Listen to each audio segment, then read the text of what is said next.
Roxo Media House. From the Flying T Studios at Roxo Media House, this is Frogs Today. We'll check in at Big 12 Basketball Media Days and talk to Sean McDonough from ESPN, TCU head basketball coach Jamie Dixon, plus Sonny Dykes in his own words.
And now, here's your host, the voice of the Frogs, Brian Estridge. Wednesday edition of Frogs Today starts right now. What a great week this is, by the way. I hope earlier this week you had a chance to catch Dissecting the Frogs with Coach David Bowden breaking down that win against Oklahoma State. Then Tuesday, we had the Sonny Dykes Show with State of the Horned Frogs right here at Frogs Today. Now today, we kind of catch up on everything going on around the world of TCU athletics. And then Thursday, we've got one-on-one with Kate Dykes. Friday, we go Football Intensive Friday. Buckle up. It is here. Ready to go. All right, let's start with this. How about some news and notes around the world of TCU athletics today? Let's start with men's tennis. They had a great showing down in Waco at the ITA Regional Doubles Championship down there. Sander Young and Louis Maxted both advanced to the championship round of the doubles event down there, falling in the championship game. But the good news is they earned an automatic berth to the ITA Fall National Championships with that performance down in Waco. Women's tennis, they're hosting the ITF 25K here in Fort Worth at the Baird Freeman Tennis Center. That's going on here in Fort Worth as we speak. Men's golf, what a great outing for them going on down in the Big 12 match play tournament down at Houston Oaks is the name of the course they're playing at. They've already defeated 5th-seeded Kansas State. They beat 9th-seeded Iowa State. They tied with Texas because they had to finish that Monday match on Tuesday, tied with them at 3 apiece. Now they sit tied with Texas Tech atop the standings. Remember the Red Raiders, number 1. So how about this outing already for Bill Monagle and his men's golf program? Proud of what they're doing. A couple of football notes as well. Steve Avila has been named a mid-season All-American. How about that? The offensive lineman for the Horned Frogs singled out. By the way, that offensive line he's a part of, they're already up for what is being called the Joe Moore Award, which recognizes college football's most outstanding offensive line group. So kudos to those guys. Max Duggan, co-offensive player of the week, by the way, in the Big 12 for that comeback against Oklahoma State. Oh, and one other note. As far as women's soccer is concerned, Lauren Kellett's been named the Big 12 Goalkeeper of the Week. First time this season. She's won that award. Second time in her career.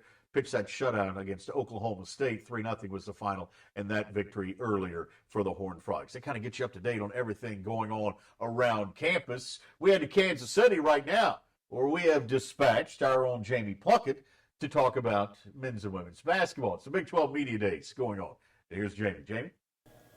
Jamie Plunkett here for Frogs Today and FrogsToday.com in Kansas City at the T-Mobile Center for Big 12 basketball tip-off. It's the media days for the men's and women's basketball teams here in the Big 12 Conference. And on Tuesday of this week, we heard from Reagan Peebley and the women's basketball coaches. But today, on Wednesday, we heard from Jamie Dixon and the rest of the men's basketball coaches. And Coach Dixon, during his time on the stage, talked a lot about expectations for this TCU basketball program. They're coming into this season picked 4th overall in the the Big 12, ranked 14th in the AP poll for this preseason, and that's a lot different than where this basketball team was even just a year ago. Picked 8th to finish the conference with 8 new bodies transferring in.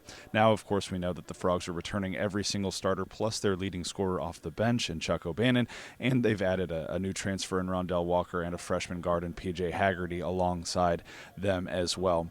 And when Dixon talked about expectations, he said that, when he got here as the head coach 7 years ago, there were no expectations for men's basketball. Instead, it was just kind of a black hole where nobody really cared about the program. This was a football school. This was a baseball school, well ahead of it being a basketball school. And in the years that he's been here, those expectations have risen. He said, I came in with high expectations because no one else had any for this basketball program. And those expectations within the program have somewhat prepared the Horned Frogs for the national expectations they're facing this year. Dixon says, we've raised the bar, we're not stopping now, which is a signal that he has these guys focused and ready to go just weeks before the season starts. Brian?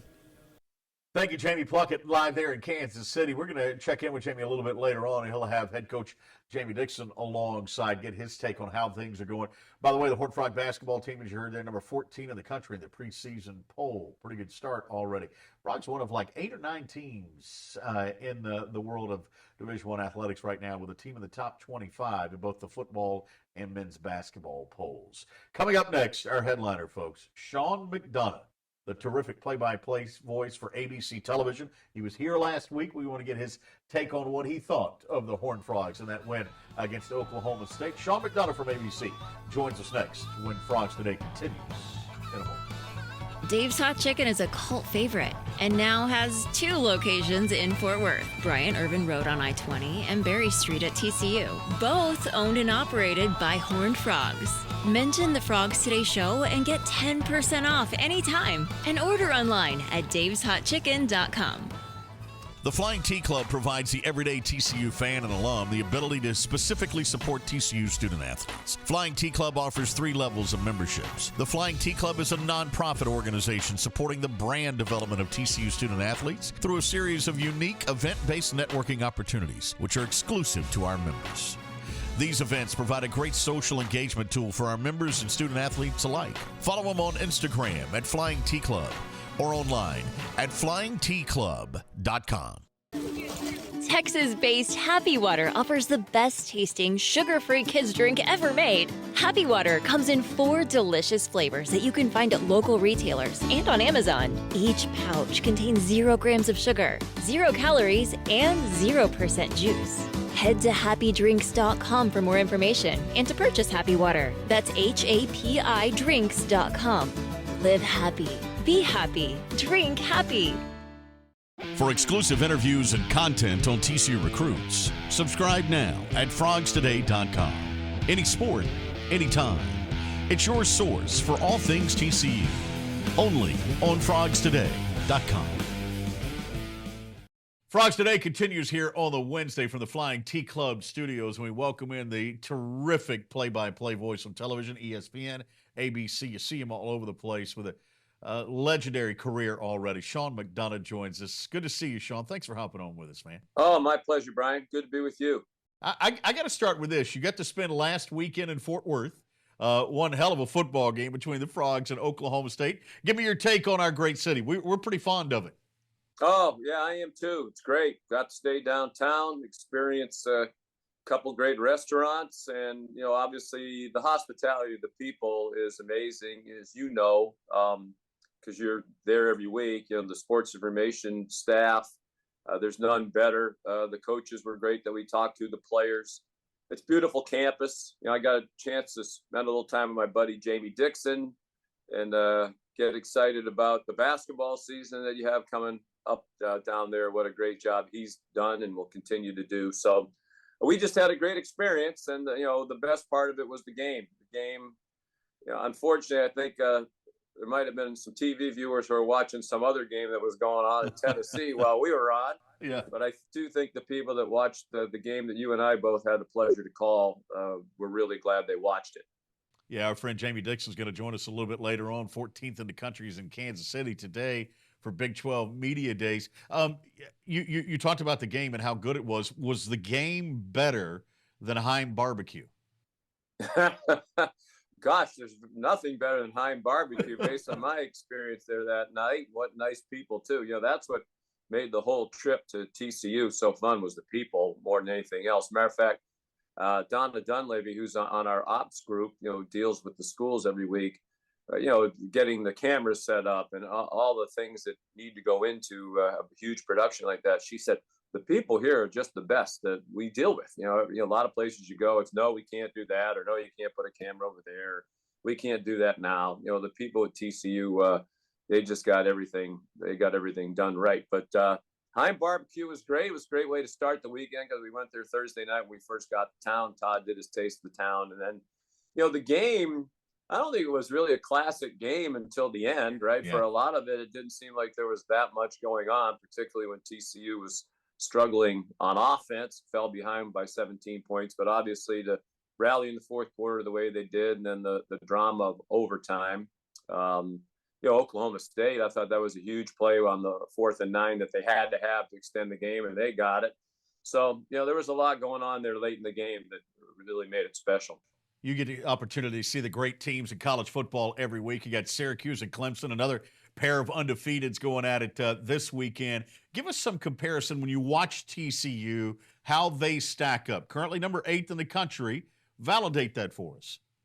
Well, I think it's legit. I think there's talent on both sides of the ball. I think they're extremely well coached. I think this is a really good year in the Big 12.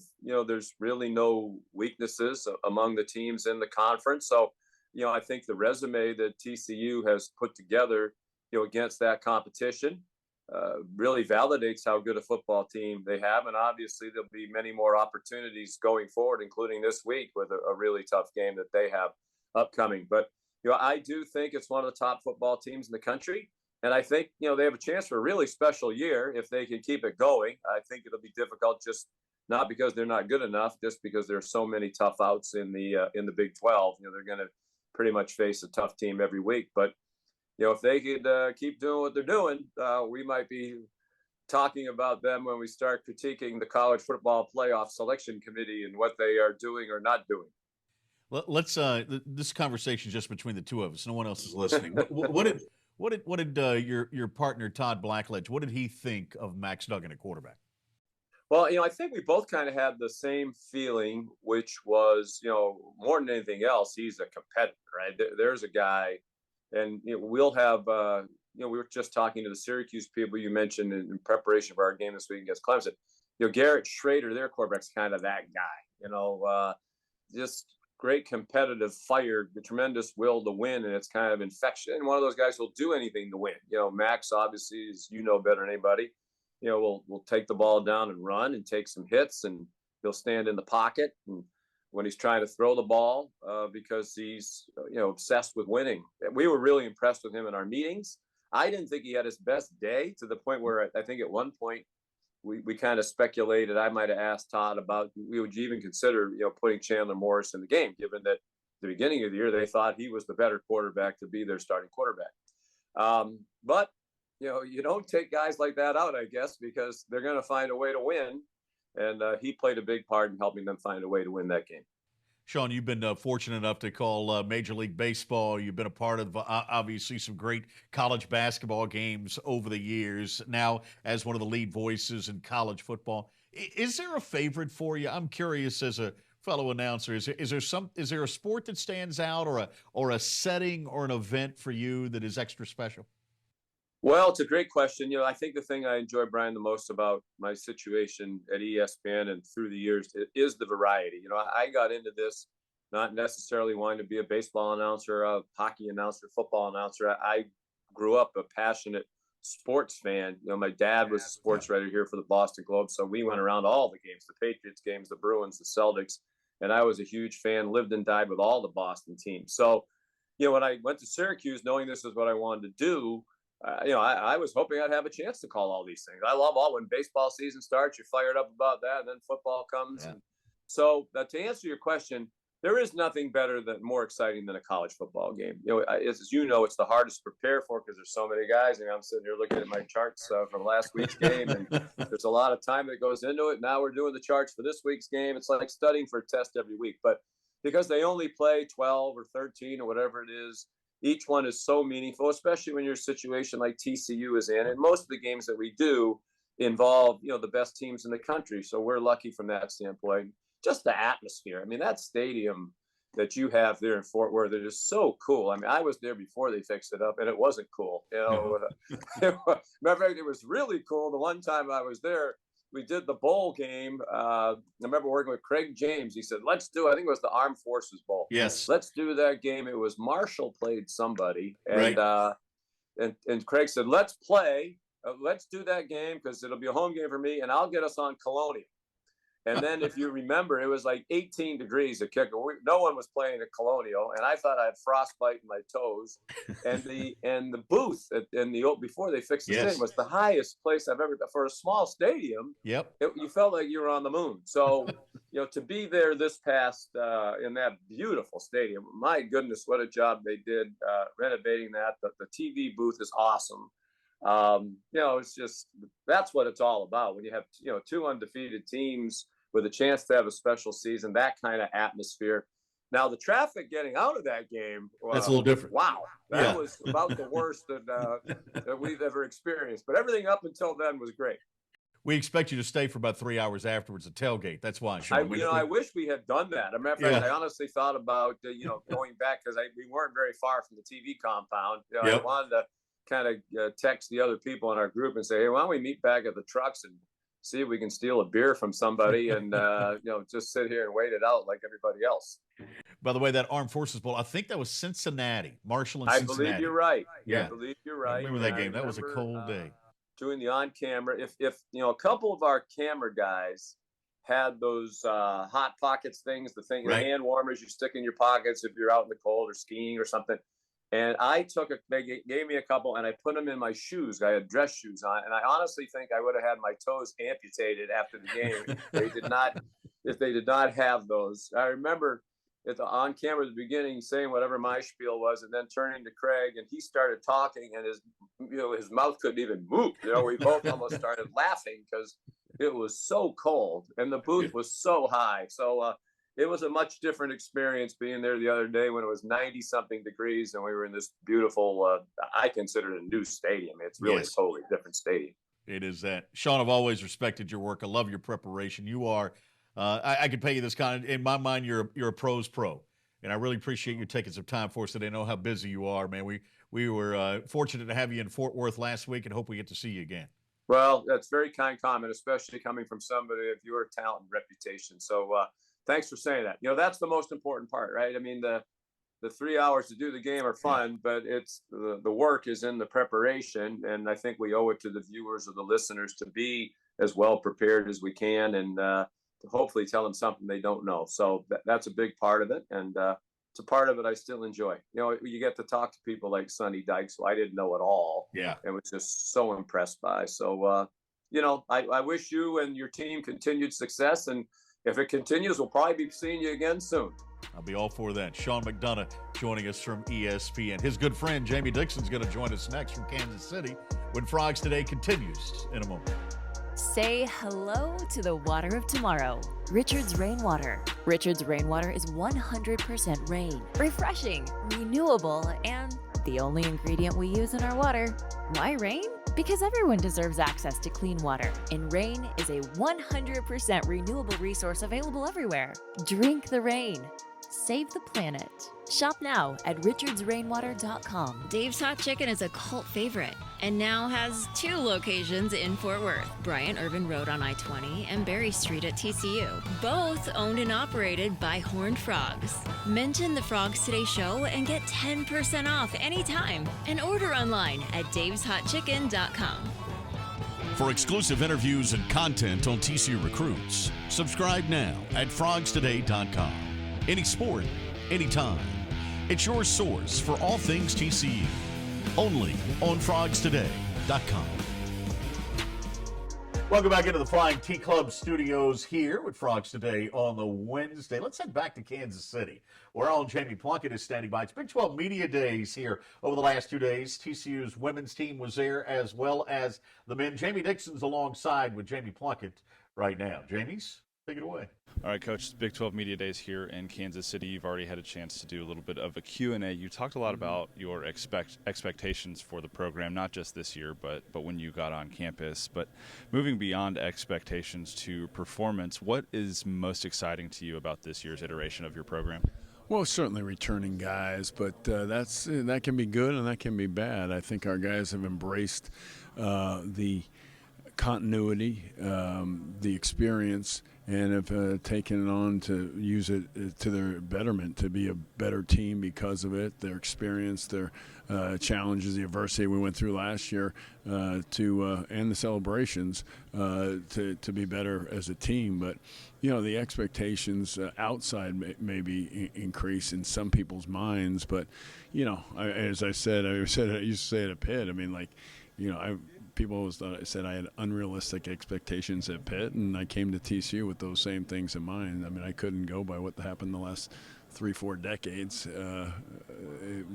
We had to raise the bar. We had to bring expectations, and that's what we're doing with this group. This group is a confident group. They play hard, but most importantly, they like each other, and they came back because they wanted to play together. And so the portal's there, the draft is there, but guys put their name in, but they didn't go do any workouts, and they stayed and did spring workouts. So their actions spoke to doing something special this year. Speaking of something special this year, Mike Miles, preseason Big 12 Player of the Year. It seems like he has a real opportunity to maybe shift people's perspective of him as a player from going to proving people wrong to now proving people right. How do you feel about his game and what he can do this year? Well, he's just got to be healthy and be out there every day, and it's the only way you're going to get better. And that's why he got better as a high school kid and got better when he came to us in freshman and surprised some people. We changed his body. He got better. He got in better condition. And now we just got to have it. The conditioning he's out there every day. And so it's a challenge. We have obviously he got the Player of the Year, but we have a lot of good players, and he'll be talked about. But I don't know that any one player is more important than the other. We have a lot of good ones. It's a very balanced roster, and they're playing together well right now, and we got to get that to continue. Thinking back to last year's team, there was a struggle with three-point shooting at times last season.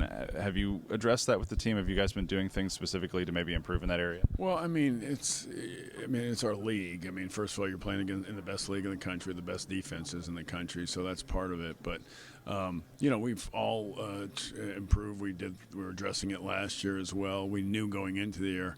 The transition of bringing a Micah and Emmanuel, guys who had never made a three in their college careers, and then having them shoot threes was not going to be an overnight fix. And so we're just continuing to make progress, and our offense has to be better. That's what we worked on this summer, and it is better. And so better execution, better movement, better spacing, but more importantly, better decision-making will get us better shots. And that's what I think we've done the best job. We really spend a lot of time on decision-making, whether it be in transition, in the half court, and making the right play. And I think we've really made that. So getting good shots is the first challenge to getting a higher percentage. But, if you're the best rebounding team and your best defending team, you're probably not going to be a great three-point shooting team at the same time. It's just a part of basketball. You want to be great in everything, but you can only be great at a few things. So last question for you, Coach. Obviously, we're here at Big 12 Media Days in Kansas City. You've been doing this for a long time now. Do you still find Do you still find the value in days like this?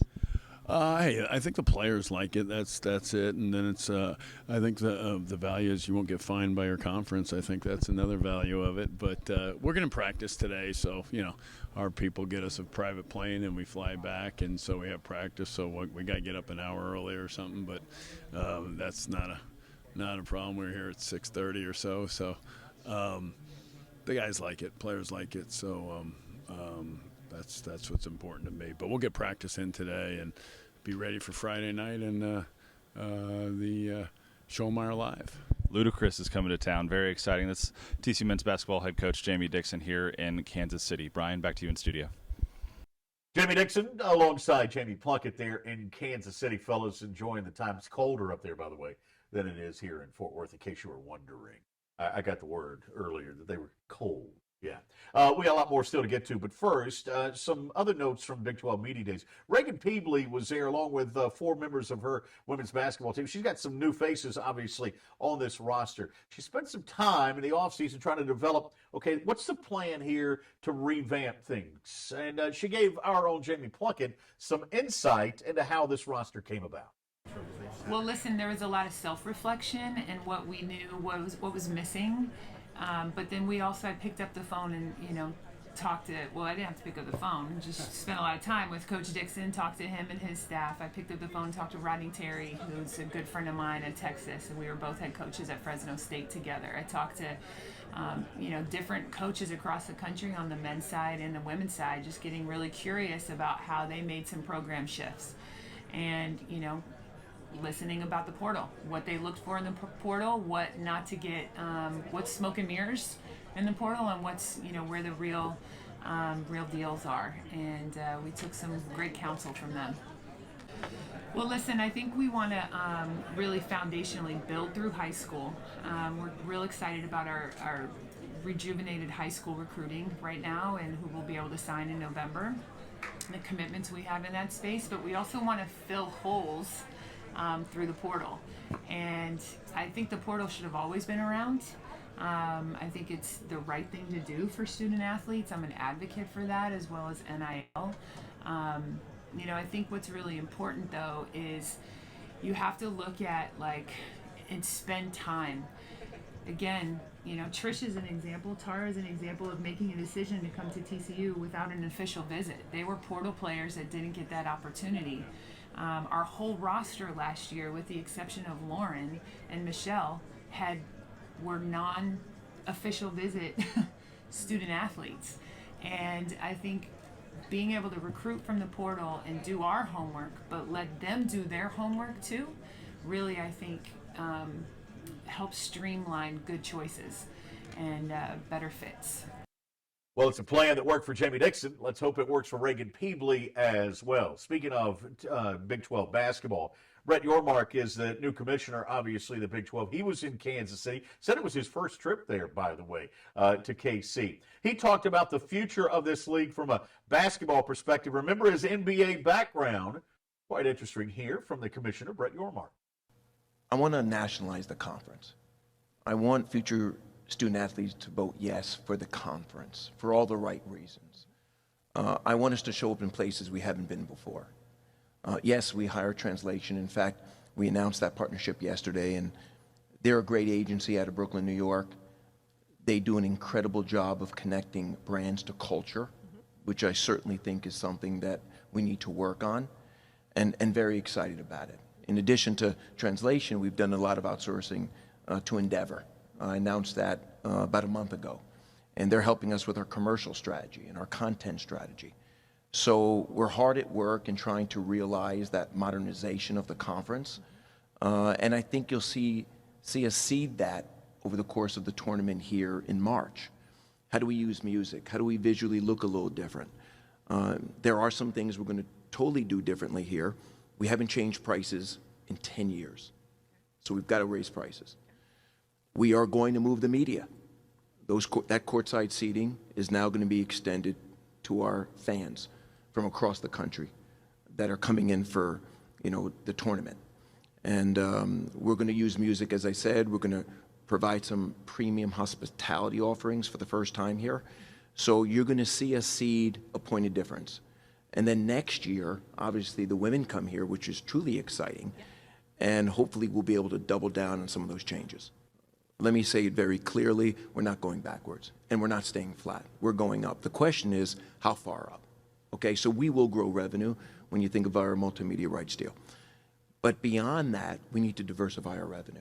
We need to look at creating tentpole events, and how can we monetize them? How do we create IP? How do we provide premium experiences? Do we create a direct-to-consumer platform that helps us connect with our displaced fans? There's lots of different things that we're exploring, obviously working very closely with Endeavor on our commercial strategy, but it's not just our TV rights. It's how can we grow the pie, and I'm anxious to get started in doing that. Well, it's interesting. You come into this conference, and yes, I have a bit of a basketball background, and I'm a bit of a fan. And good. You hear a lot about football, Yeah. which is understandable, but basketball's huge. I mean, it's a global sport. Right. It's played everywhere. And I'm truly excited to be part of this conference. On the men's side, we're arguably the #1 conference in America. I'm not sure from top to bottom any other conference stacks up to us. And on the women's, it's fantastic. As I was going through some of the data points this morning, 11-0 in the first round in the last 2 NCAA tournaments. Right. I mean, it's incredible. And excited to attend a lot of games this year and to be involved. And I'm excited for our basketball brand and where it can go in the future. Some interesting insight into the future of Big 12 basketball there from the commissioner, Brett Yormark, joining us from Kansas City. Coming up, Sonny Dykes is going to join us, his press conference anyway. We'll hear from the head coach in his own words as they get set for Kansas State. Frogs number 8 in the country. K-State number 17 happens at 7 o'clock on Saturday night here in Fort Worth. We'll hear from Sonny Dykes in just a couple of minutes. But first, well, the swim and dive season is underway right now at TCU, and the TCU dive team facing the challenge of having to do work without a home pool. But they're not letting that bring them down. As a matter of fact, we hear from them right now. Hi, my name is Anna Kwong. It's been definitely not as ideal training here at Nolan, but we are so very grateful that we have a pool to train at, and we can't wait to get back to the rec, but in the meantime, we're very grateful. Hi, my name is David Ekdahl. The pool is obviously closed. Nolan is being really generous to us, letting us be here. Obviously, the pool is not optimal, but Coach Anthony Crowder is doing a great job to make it work, and we hope to be back in the rec center soon. The Flying T Club provides the everyday TCU fan and alum the ability to specifically support TCU student athletes. Flying T Club offers 3 levels of memberships. The Flying T Club is a nonprofit organization supporting the brand development of TCU student athletes through a series of unique event-based networking opportunities, which are exclusive to our members. These events provide a great social engagement tool for our members and student athletes alike. Follow them on Instagram at Flying T Club or online at flyingtclub.com. Texas-based Happy Water offers the best-tasting, sugar-free kids drink ever made. Happy Water comes in 4 delicious flavors that you can find at local retailers and on Amazon. Each pouch contains 0 grams of sugar, 0 calories, and 0% juice. Head to happydrinks.com for more information and to purchase Happy Water. That's HAPI Live happy. Be happy. Drink happy. Wednesday edition of Frogs Today continues here for the Flying T Club studios. As we mentioned, coming up on Thursday, we'll have a nice one-on-one conversation with Kate Dykes, the First Lady of TCU football. That'll drop here at Frogs Today. Right now, we get to hear from her husband. Sonny had his press conference on Tuesday in his own words. Here's the head coach of the Horned Frogs right now. Our fan support's been outstanding, and I think our guys are excited about having a night game and playing against a great opponent. So, we need to have a good week of preparation and go play our best on Saturday. Some teams struggle with that. Sometimes it takes a number of years, really, before you can get the players to start to think that way or see that. And, again, to these guys' credit, they have adopted that pretty quickly. And, again, I think a big part of that has to do with, the work that was done strength and conditioning-wise from January up until really July.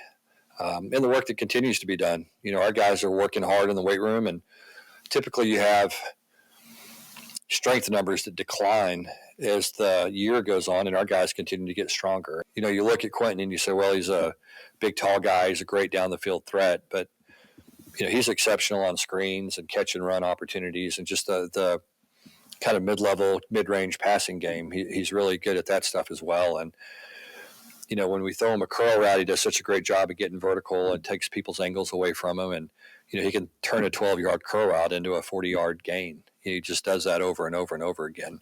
The good thing is there was 2 halves, and I think our guys made some great adjustments, and we got settled in and started playing with more confidence. And but momentum is a big part of that. And we've talked about it over and over again, playing complementary football. You know, when you get a stop and you score, and you get a stop and you score, and you get a stop and you score, it just puts pressure on people. And we were able to do that, and got to the point where, again, I felt like in the fourth quarter, you know, physically, we just felt like we'd taken over the game. And I think that was, you know, you could sense it on the sideline. You could see it in the run game, the results in the run game, and our ability to stop the run, and our offense's ability to run the football. And then we felt like when we got to that point, then, you know, we felt like we had a great chance to win the ball game. And so it took us a while to get there, and we needed to make some plays. And, you know, I mean, there was a confluence of events that had to happen for us to win the game. And a big part of that was, you know, getting the stops defensively, but also going on a 94-yard scoring drive as well. So all those things played off of each other and led to the outcome that we got. That's the head man, Sonny Dykes, undefeated right now, 6-0 on the season. His team ranked number 8 in the country, set to take on K-State on Saturday at 7 o'clock here at Amon Carter Stadium. Don't forget, I'm already doing it. In fact, Elle's doing it too. I should have her walk out here before the show. We're already in black. See, we did this on purpose. It is Wear Black Saturday night, all right? Make sure you do that, all right? That's at 7 o'clock on Saturday, the Horned Frogs and at K-State. Don't forget, tomorrow we will drop that one-on-one interview with Kate Dykes. Then on Friday, Football Intensive Friday, Bill Snyder's going to be here. Who else? We got a big lineup for you. Oh, remember Brandon Hassel, great quarterback for the Horned Frogs? He'll be with us. We got our experts. This is going to be a big-time show coming up Friday, so we get you set and ready for Kansas State on Saturday night. Don't forget to like, comment, share, and subscribe at frogstoday.com and at our YouTube channel. All right? Until we see you tomorrow for our one-on-one with Kate Dykes. Have yourself a great one. Thanks for joining us here on Frogs Today. Frogs Today is brought to you by the Flying T Club, supporting TCU student athletes, and by Richard's Rainwater. Say hello to the water of tomorrow. Frogs Today is a production of Roxo Media House.